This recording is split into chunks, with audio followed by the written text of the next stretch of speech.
I'm Maria Menounos, and you're tuned in to AfterBuzz TV, the ESPN of TV talk. Now, let the buzz begin. Uh-oh! Hey! It's your favorite part of Wednesday nights! Woo! Because you made it through 2 hours of Married at First Sight. Yes! And we're here to set things right. Oh my. Like that. With the after show here on AfterBuzz TV. What is up, everybody? Oh my gosh. Thank you so much for joining us yet again. My name is Mike Thieling. I am here to help you down this road of this show because you know it gets crazy on Married at First Sight, and we get crazy here in the studio. Of course, I'm not here all by myself. I am one half of Team Happily Married. To my left, the other half, Takira. Hello, all my married people. Hey, y'all want to be married people. And of course, on the other side of the desk, Team No Strings Attached. Team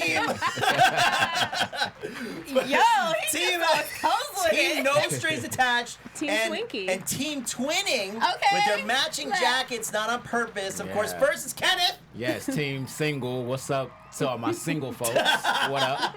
And further down, you know it's Lanisha. Hey, all my single ladies. Valentine's Day is gonna be popping. Oh, Popping. Valentine's Day for you guys. This is a very special week since it's Valentine's Day this Friday. And of course, we have an amazing after show for you guys here. Of course, we're going to talk about all these silly couples and what's gone on with this episode. We got some really, really spicy news. I don't know if you guys have been keeping track of the news on MAFS outside of our little show here, but with some crazy stuff going on. Of course, we're going to rate our couples. We'll give some predictions. But first, let's start at the other end of the table. Lanisha, what is the overall thoughts of this episode tonight?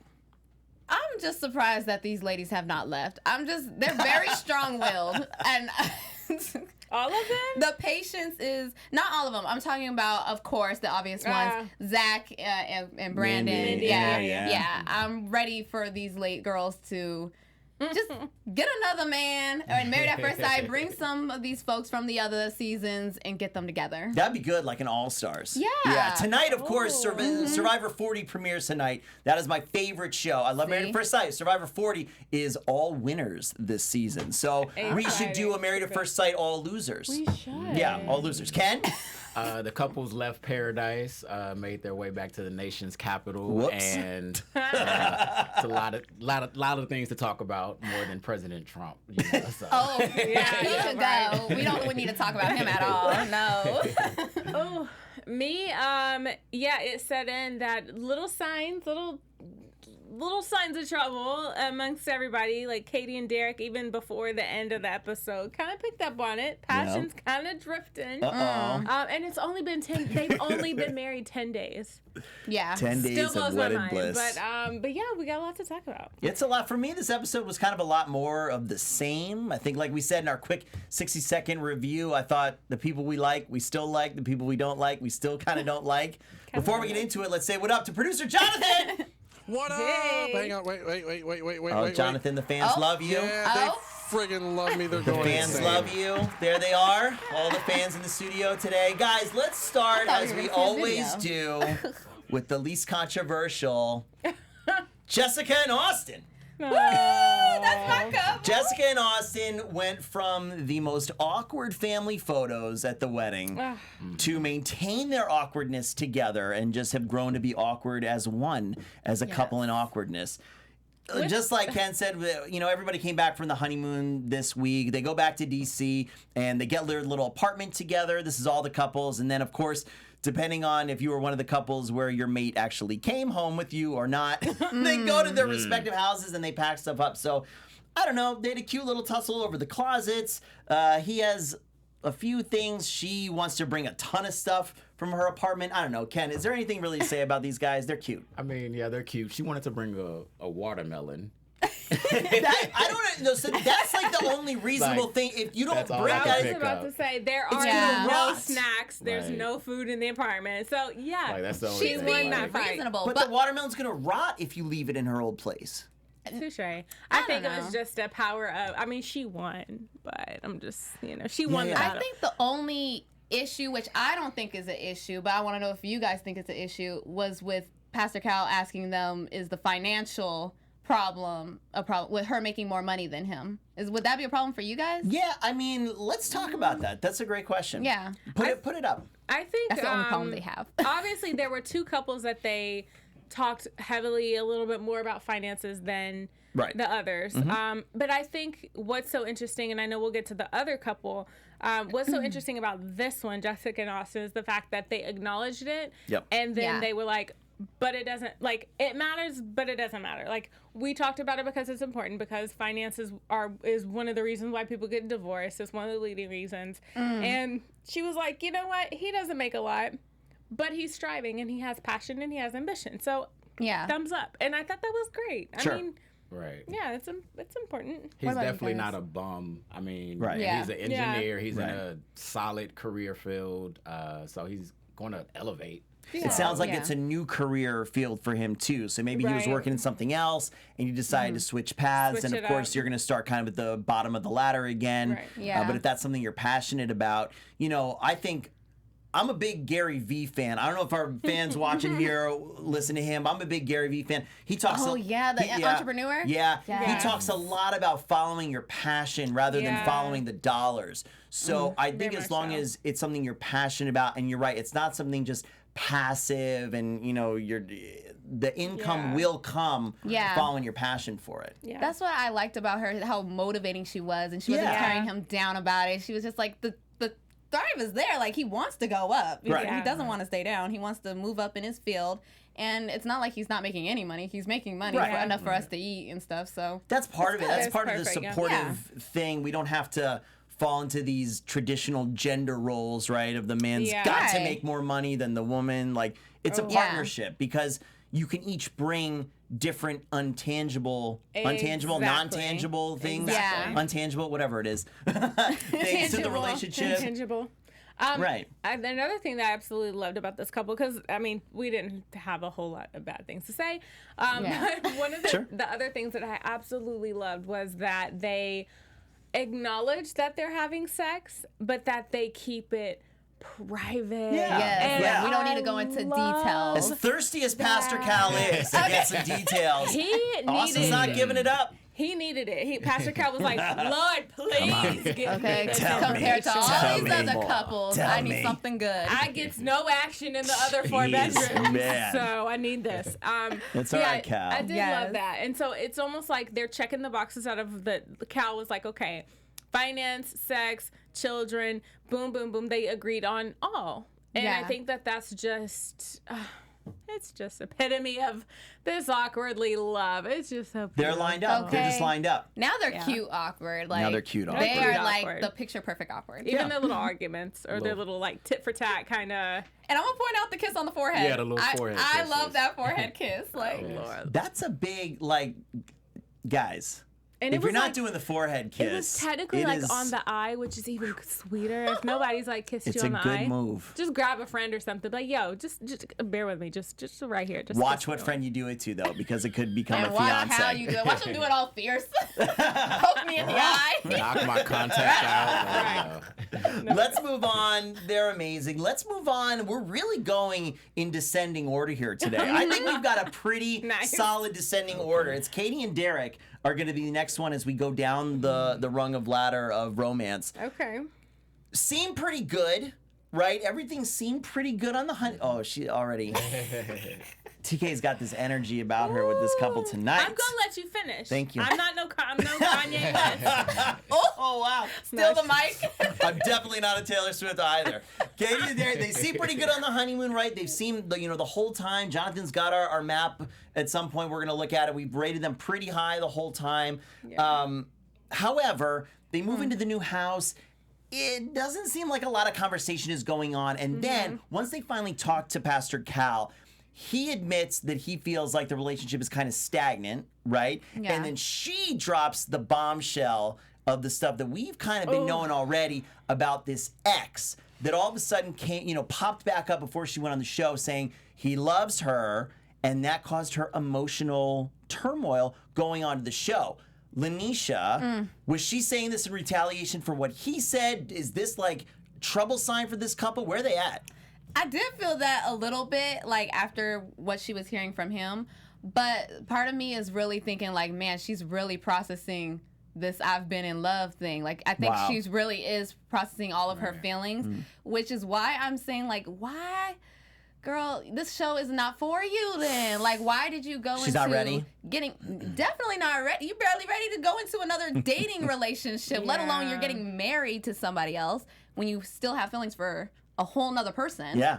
TK was right about this and she caught on, so she has to talk last. Ken. Yeah. Okay, she's ready too. I have my spill. She's ready. But no, I agree with everything you guys are saying. She's loaded up. Yeah, so if the mention of an ex brings you to tears, I would be cautious. Wow. Yeah. So That's right. Derek was cautious. That's I scary. saw that. That's Like, scary. as And soon he as it's said, brought up. I don't want to feel like I'm competing with somebody. And the moment that she cried, instant competition. Because it's like, wow, he obviously has more pull on your emotions than I have pull. Right. Because I'm not pulling passion. I'm not pulling, like, I kind of said at the beginning of the episode, like, they struggled with conversation. Yeah. They grabbed their little coffee mugs, they moved into the new apartment, and they were, like, discussing, like, surface level things. And I wrote it on my notes. I was like, surface level. Yeah. And then she said, well, it just feels really surface level. I was like, yeah, the passion is out, but it's only been 10 days. And so, like, when people bring up the roommate thing, it's typically like, okay, we're not having sex. We're just living together. Right. Yeah. So I It's a turn look off. at, like, 10 days, first of all, for couples to be married, like, 2 weeks, to have sex, like, 4 times, 6 times. I mean, that's kind of average for 10 days. And I feel like they've had that often. I'm talking about, like, for those that are, like, trying to make it happen. Some people don't even have sex at all for 10 days.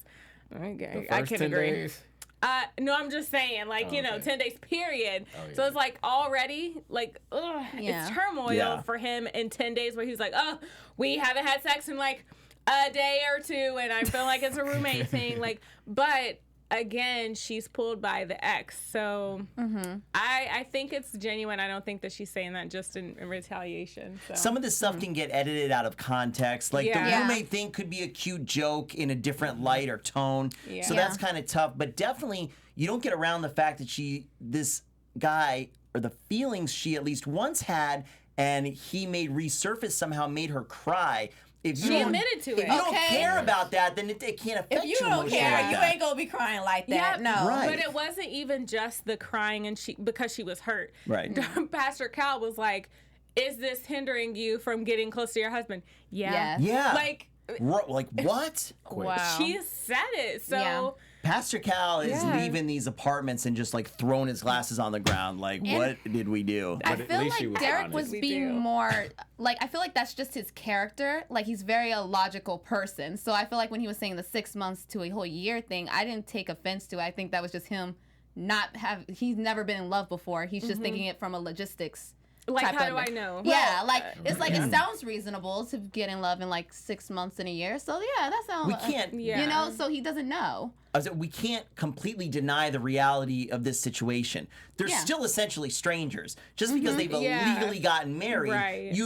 what fairy tale land are we in that, like, well, we're married, now you're in love. Like, Right. that's silly. He's I being think reasonable. something like he's saying is reasonable, it's respectful, and it's very honest, and I think it's really healthy. Like, I'm super attracted to you, we get along great, we're doing the whole marriage thing, but you don't just snap into this Right. kind of thing. I mean, I'm going to play devil's advocate a little bit and just table this. So we're going to put it right here. Okay, let's put it right there. There it Let's is. go, TK. Mark that. Yes. Someone mark Yeah, that spot. I got it. Ken- okay.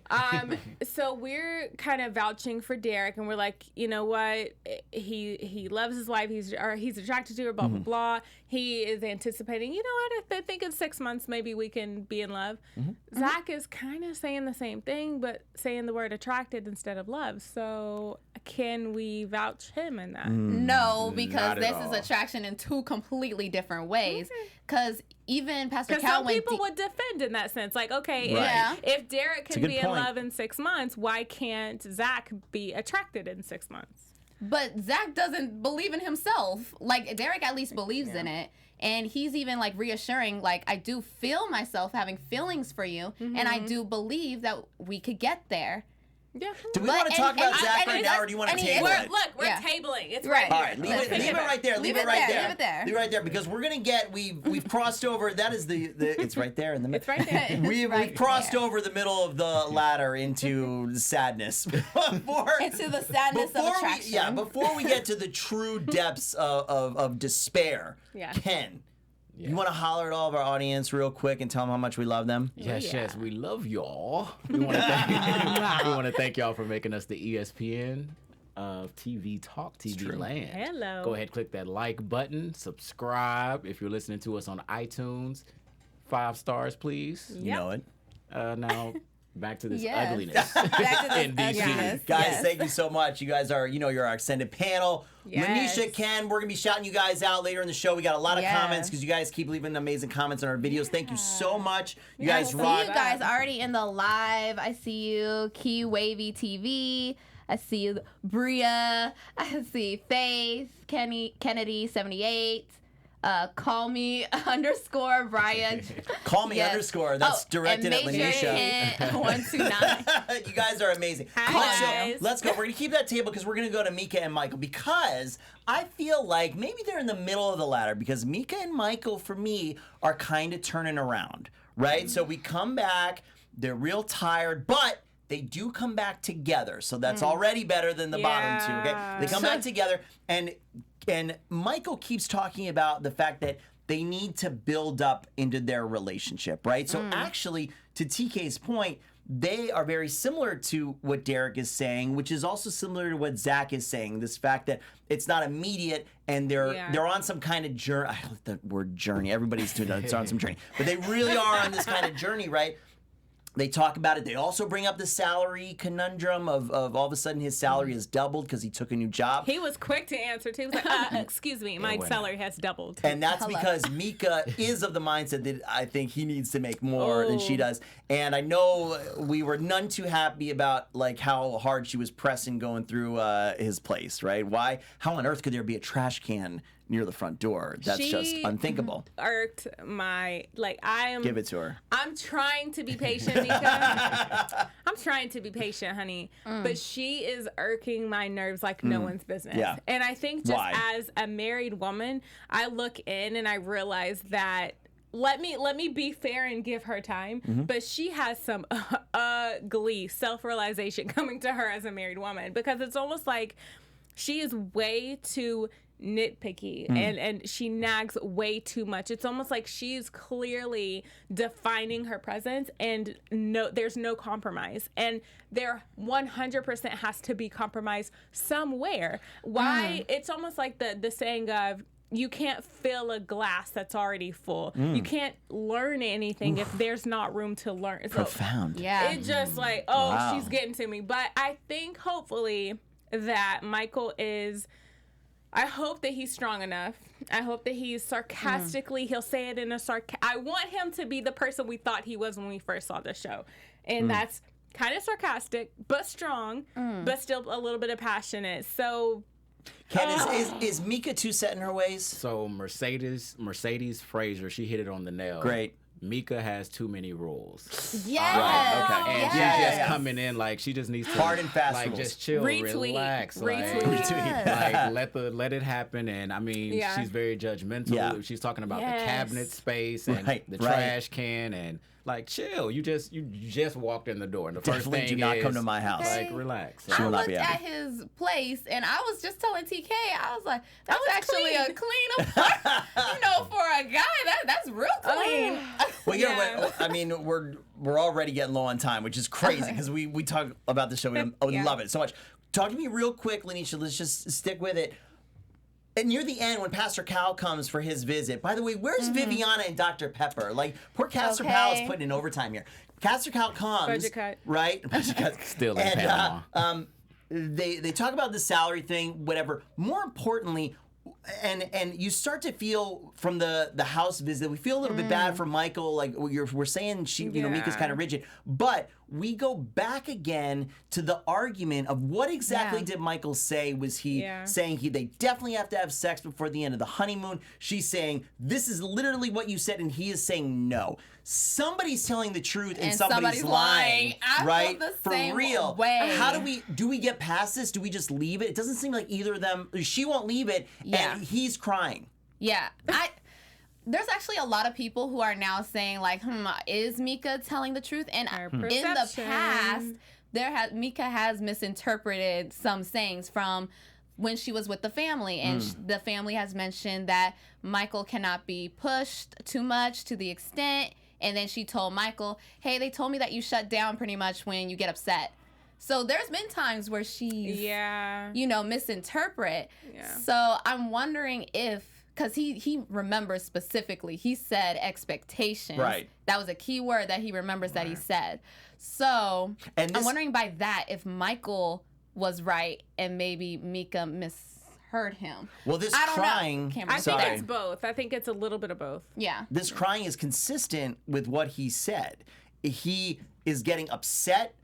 He's like, I didn't say that. She won't let me. So now I'm failing, and he just completely shuts down. Can I just say the one thing I loved is that his attitude of explaining himself on sex sounded amazing on camera. I hope it's true. But I think him saying, like, look, I do need intimacy, but it's not just sex. It's I was robbed of my intimacy as a child. So therefore I expect it.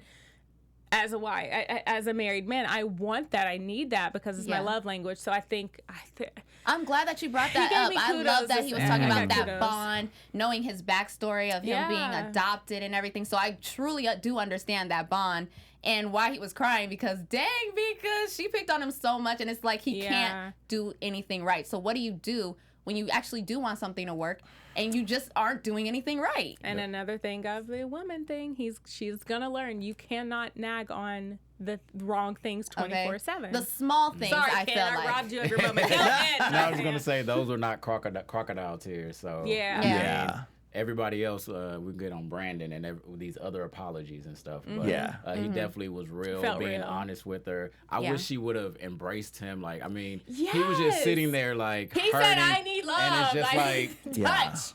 Hold him. It took like 10 minutes before she. Oh, okay. Yeah. Why are you crying? Dang, I can't cry. And you can tell he didn't want to. On time. My God. No, I it's very sad. That is just very sad because the more I see of that, because I was on her side hearing what she said that he said off camera and on. But the more you see of him, I say, this guy doesn't look like he's lying. It looks real sincere, and he looks honestly troubled and hurt by what's going on. My gut feeling is that he wanted this whole thing to work, and it's like not, and he doesn't know what to do. Because all he hears is the negative. Right. There was nothing positive going on. Well, speaking of nothing positive going on. I love that. Zach and Mindy. Okay, Zach and Mindy shows up. They obviously come back together to DC, right? But only Mindy goes to the new apartment. Zach says he's not ready to move in together, right? Jeez. Remember, Mindy now is getting very upset because her family refused to be at the wedding, and now her thing is, did I actually make a big mistake? Not only have I kind of, I don't know, defied, if you want to say, my family or their judgment, but this guy is being nothing but rude to me. You know, her hardcore friend comes over, Mallory, and Mallory's like, so what happened? And she said, well, we kissed once, and then he told me over and over and over again how he's not attracted to me on the honeymoon. I know it's right here. We're going to pick it right back up. Pastor Cal comes back in, and they have some conversation where even Pastor Cal's head is twisted up because no one can understand what Zach is saying. I'll interpret it right now. Zach is not attracted to Mindy, and he is trying to dance around it. He is not attracted to her. You know what? He doesn't like her. I gotta respectfully disagree, only because I feel like this is the one and only time where Zach literally explained it to the T what he needs to be said. I feel like at this moment, this episode is when I understood him to the most. He literally was just saying, all of these things I like in a woman. I like this, I like that, I like this, I like that. And she has all of these things. But at the end of the day, if all of these things, if it's not in an outer shell that my little manhood will stand attention to, I don't want it. And I feel like he did a great job this time. I have to give him his one little bitty piece of a kudo because at this moment, he got straight to the point. He was like, am I attracted to these things? Yes. But these things, at the end of the day, if I'm not attracted on outer, it's not going to happen. Right. Yeah. Fair enough. I feel like he did catch on a little bit when he was sitting on the couch with Mindy, understanding you can't continually tell a woman you're not attracted to them. Right. It just makes them feel unwanted, unattractive. So I like that he said it's like, it's not that you're not pretty, like you're pretty, I like this about you, I like this. Just say something positive about her. Yeah. Like she doesn't get to hear that. She doesn't even get to hear the stuff that you do like about her. Yeah. All she hears is that you're unattracted. Yeah. That's it. Lisa Morris, she's mentioned that just say something nice to her, please. Right. I mean, right. tell her And she now- has nice legs. Her Yes, hair is I nice. saw that. Something. Where'd you put it? Pick it back up. Where'd it go? Oh, right here. There it is. Okay. So now right for here. this guy right here, I think the big difference, right? The difference is Zach I'm to gonna me toss like a this baby. up for Okay, conversation. there it is. It's up. Zach's not even trying. I feel like he's not trying. He's not making the effort. So he says, "I just need my space." But we are married. Well, just like Pastor Cal said, married people live together. Yes. If you're going to make this effort, how are you going to grow to love this person or whatever by avoiding her at all costs and just try? So there are 2 bedrooms. You can respectfully say, "Look, as we're growing this, I don't want to be sort of disrespectful in anything or fake it. So let's stay together. Let's try to bond." But he's not even there. He's back in his own house. But he says he wants to work on it. So. But Right. again, this That's goes back to inconsistent. the family, what the family said. They said Zach is not good with commitment. They all warned him. They all gave him the warning and red flags. Right. Like he's had his fair share of women and has been bad with commitment. Yeah. Right. So this whole moving in together, having a shared space, you know he's not going to be with it because he's Right. bad with commitment. But again, we talk about this often with him. What should he do? Like in my mind, it's just not going to work. He's not attracted to her. I don't think he cares to try to become attracted to her as much as he talks around it. The whole thing is that Derek is very attracted to his wife, so he's got some kind of basis. I'm willing, like now we're kind of dating. I'm attracted, make out, hook up, blah, blah, blah, fall in love with you. If Zach doesn't have it as a base, should he straight up say, Pastor Cal, this isn't happening. I'm not attracted to her whatsoever. It's not happening. And is it wrong? Because I always feel like Pastor Cal pushes it, well, just do it. Just stay together. Just make it work. It's almost like, if it's definitely not going to happen, are we just torturing these people? I feel like Zach just needs to be really honest and just say, like, this is not going to happen because that's the vibe that he's giving Yes. off. JBrook07 says that he's not attracted to her. That doesn't make him a bad guy. No, it doesn't. And the whole time I'm like feeling bad for Mindy. I mean, she's sitting there with a glass of wine like Olivia Pope, crying I'm over not about fits. to play Like, with you. for Talking about real. Scandal, For real. He brought it all the way back to Chill. Scandal. Because that's what it seems. It seems like when he dances around this stuff, he's giving her hope. Yes. Almost. Yeah. And if it's just not there, let's just be done with it. There's an overflow of hope and optimism. Yeah. Right. He might just think it'll hurt her at the end of the day to say, I just don't want to be married. So maybe that's what he's struggling What's Well, Mike- worse though?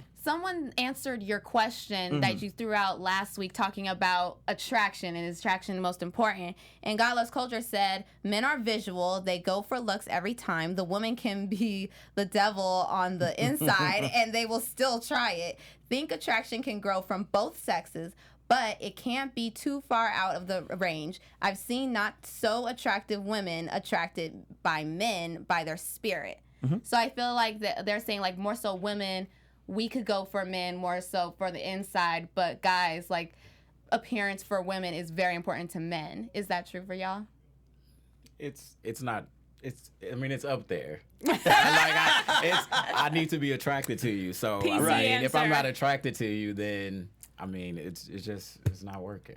So it's a more important. Not that I mean, this is not me. So please, for the record, but someone At said, Takira. I was on Twitter and someone said, women can fake it a lot easier than men. Oh, And that's I'll just true, say though. that. And I'll just say that. Sure. That it's clear for men. It's not always so clear for women because I feel like for I'll me, I'm just trying to say be that, I nice. guess. I'm a was nice like, person. I was like, interesting. Okay, I like this. But there were a lot of people that were taking up for Zach. I'm going to whip out my screenshots real Go for it, because we're quick. about to talk about a really not nice person. Oh, Yes. I'm Allie on YouTube. Thank you said, I think that Zach initially thought that she was pretty. He said, as much as the wedding episode, I think he is not attracted. However, but I think he is not attracted to how she carries herself. From that first or second night when she didn't shower, he's been grossed out. But so I'm Allie on YouTube thinks that it's not just like maybe her looks were workable. But then her insecurities over time just was like adding to the pile of crap that he was already probably feeling deep down inside. If she was super confident, maybe showered every night and every morning, he could probably make it work. but he's not helping her insecurities. Yeah. 100%, but again, it's just not a match, maybe. Right. Yeah. She's insecure. He doesn't know how to feed into insecurity. It's just not a match. Sure. Yeah, you made it perfectly clear. It's just not a match. Yeah. That's what it is. All right, now we've gone to we're below the lowest rung of sadness when we talk about Taylor and Brandon. So obviously, they didn't even come back to DC together. Brandon threw his little hissy fit on the bus. He cursed everybody out. He is not answering her calls or texts, blah, blah, blah. Pastor Cal, again, working overtime, or maybe it's just one day hopping apartment to apartment. 100%. Because at one point it's nighttime, right, for Derek? So Pastor Cal comes in, and he's like, what's going on? And she tells him everything. And then, of course, almost as if by production magic, in jaunts Brandon with a whole bouquet of flowers. Go buy everybody some flowers for Valentine's Day, don't forget. Please And he don't. comes with some, buy a plant. It doesn't die as quick. So Or buy edibles, you can eat them. I'm done with her. Wow. Like edible arrangements. Anyway. Well, we're in California. So he comes in with these flowers and he's just like, hey, I am so sorry. And my thing is he has this constant smirk on his face to the point where I can't take anything that he says seriously. I don't buy it. I think he realizes how badly he screws up. But again, this excuse for I'm not used to having cameras on me and things like that. I specifically wrote down, if I am in a situation like this and all of a sudden, it doesn't happen very often, it's really tough to make me uncomfortable, but if I were to get uncomfortable like this, I would lean into my wife. Right? Like, that is my protection. Like, that she's my partner. That's where I would go to. Not like curse her out and be like, you're trying to play me. Like, you're all against me. You're on it with production. It's irrational, Lanisha. And I don't even want to sit by you. Right. All I gotta say is those flowers would have been shoved up. Now, Ken, this is a family show, huh? Right. Not really. Right. Not after the edibles. But I'm just saying, like, how could you take him back? And I understand it's the pressure of, Pastor Cal probably being there, but you can even tell by her face how uncomfortable she was. Like, she really wanted to probably say, no, he's not trying. He said, I'm sorry. This is the same speech he gave her the last time he pulled a little kitty move. Well, he comes back with the apology flowers, and he's not even wearing his ring, Ken. Yeah, and Janelle J, she hit it on the nail. Taylor is being way too nice. The fact that she packed his luggage after he had his tantrum is doing too much. Okay. All of his stuff would have stayed in that room. Oh, Thank my you. God. I agree. And I'm not buying Brandon's apology. Thank you. That would have gone to Goodwill. This is I'm going to go back to my little screenshot. I'm just saying. Because I'm going to play a little devil's advocate. Here we go. Yep, I'm doing it. Raven Dark Fang on YouTube. My Nice. apologies. Raven Dark Thang. Cool name. I'm going to say, her comment says, stop drinking the Taylor Kool-Aid. She throws shade, laughs while filming the man sleeping, rolls her eyes at his panic attacks, and says, I did nothing wrong. If she were a guy, you guys would be calling her a jerk. Brandon is no picnic, but neither is she. The way she tosses out not wanting to be married comments, you just don't say that if you really want things to work. So I'm going to play a little devil. I'm putting that on the table. I'm throwing it up in the There's air. a lot of stuff in the air and on the table. And I will say that Brandon he's no picnic. However, one thing that's been constant is his disrespect. Yeah, exactly. Wow. So the Yes. constant disrespect that we've seen time and time again, Yes. nah, I'm not. And you see can't how deal we with talk that. about, Mika. So it's not just the guys, clearly. Yeah.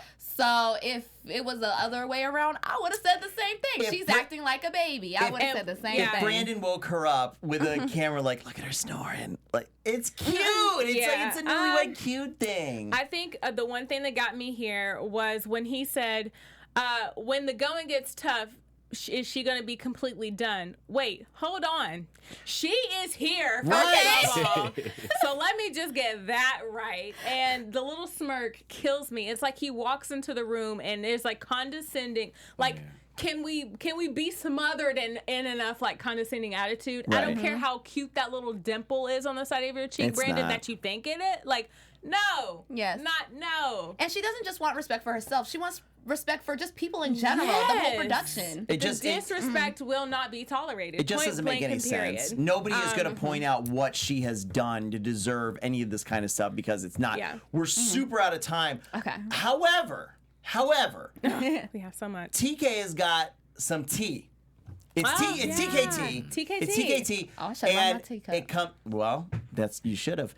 It comes right from this story. Yeah. We're going to go right into Taylor and Brandon news because put in the comments if you haven't heard about this or even if you have, does this change what you think? Yeah, absolutely. So this is a little late in the game, but shout out to our YouTube viewer if we can get the comment on the screen. Little news and gossip here. So shout out to the YouTube, David Fendi, I think, says pretty much at the end that Taylor was pretty much not the first pick. So obviously we released a little news and gossip that Brandon had already filed an annulment. But if you do follow news, we'll put the little screenshot of the annulment or the case information on the screen as well. But this article on soapdirt.com says, where did I start? Okay. It says, usually, even Lifetime couples have issues. They wait until D-Day when the episode airs before filing the paperwork. The latest tea from Married at First Sight fan account says 2 other brides-to-be backed out at the very last minute, like less than 30 days, like less than 14 days even on some sources. Says that it looks like production brought Taylor in as a fill-in at the very last minute, and watchers think that Brandon Reed and the match between Taylor seem a little awkward on the show, not necessarily because they're strangers, but because it was just a last-minute replacement. It even goes as deep, you guys, to say that a groomsman at Brandon and Taylor's wedding released some inside gossip, and we're gonna call it that, allegedly. Who knows? That says this year Brandon and 2 other grooms, we'll discuss all this on another episode, but 2 other grooms backed out at the last minute, and that Taylor was so last minute that they did not have enough time to do a thorough investigation on her background, saying that she has a suspended license, she's a couch surfer, lives with her mom, not a scientist, and not getting her PhD or master's, and says I could go on. So Dr. Pepper obviously steps in and says, a lot of people lying on their background is very common for the show. We have to be careful about that. But what do you guys think? It's a lot to unpack here. Taylor not being the first choice, to me, still doesn't rationalize the treatment or the awkwardness because any other person would still be just a stranger. Right. So, and then her lying about all this stuff, it's an interesting kind of scandal to me, but it also doesn't excuse him treating her like crap, right? Yeah. So, because either way, he'd still be getting recorded. The situation is still the same. It's just, is she not going to her science job when they get back to DC or whatever, I guess. Yeah. It is a lie to start a relationship out, though. Lanisha, you look confused. Yeah, because I don't know Taylor now. So, right. Yeah, like a lot of people are saying, maybe not defend Taylor so much. Ken, what do you think? I mean, a lot of people are also saying like she's clout chasing, and maybe that's why she's all on the social media trying to take pictures and do all these things. Right. So Maybe she's trying to build her following. It still doesn't change the way he treats her, though, right? Yeah, It doesn't change the heart of the issues with her. This episode and how far it came up to this, it still doesn't change the fact that she's been super sweet to him. Yeah. And he's been disrespectful, and there's been lack of communication, I feel like, on his end. We gotta see where this all susses out. You want to give just like a 2-line of the other news that you've got? Yeah, 2 lines short quick was that Mika on Unfiltered released some information that they were talking about how'd you become on the show, how'd you get on the show, but that Michael's ex was actually the one that nominated and helped fill out the questionnaire of Michael to be on the show. And so obviously that little news and gossip between Michael and Mika is that we're now questioning how close are you to your ex, and this is the ex that he emotionally cheated on. Right. So maybe he's still a little bit tied. She walked away because he emotionally cheated. So now we have that to unpack. So all right, quick, guys. We're completely out of time. Let's rate the couples, Jonathan. Oh, we do have time. That's right. Okay, here we go. Let's get it. This is going to be easy and quick because I bet we're all on the same page. Jessica and Austin, Lanisha. 10. 10. 10. 10. I feel like this is the dance Katie show. and Derek. Okay, 6. 7. 4. Ooh, 8. I go 8. We are not on the same page. I guess not. Mika and Michael. Mika and Michael. Okay. 5. 6. 5. 5. Mindy and Zach. 1. Why? 0.3. I'll give them a 1. And then, I mean, with the news that's come out that they've already gotten their annulment, can we give Taylor and Brandon anything but a 0? Nope. 0. Zeros We all give a around. 0. Guys, of course, put down in the comments your ratings. You're probably agreeing with us, except some of you guys defending our boy Zach. We love to hear from you, though. We love the comments. Thank you so much for participating in this. Guys, we got to go. Until next time, Lanisha, where can they find you? You guys can follow me on all social media at Lanisha, spelled Lanisha 914. Oh, I love how y'all got my thing. Somebody's going to Lanisha 915 and is really upset. Ken? Mad. Kenneth Ware on all platforms. At Takira_Shabrae, all platforms. Guys, thank you so much again, once again, for participating and subscribing and talking to us and leaving the comments. My name is Mike Thieling. You can find me everywhere at Mike Thieling. Happy Valentine's Day. Yeah. Our founder, Keven Undergaro, and me, Maria Menounos, would like to thank you for tuning in to AfterBuzz TV. Remember, we're not just the first, we're the biggest in the world, and we're the only destination for all your favorite TV shows. Whatever you crave, we've got it. So go to AfterBuzzTV.com and check out our lineup. Buzz you later. The views expressed herein are those of the hosts only and do not necessarily reflect the views of AfterBuzz TV or its owners or principals.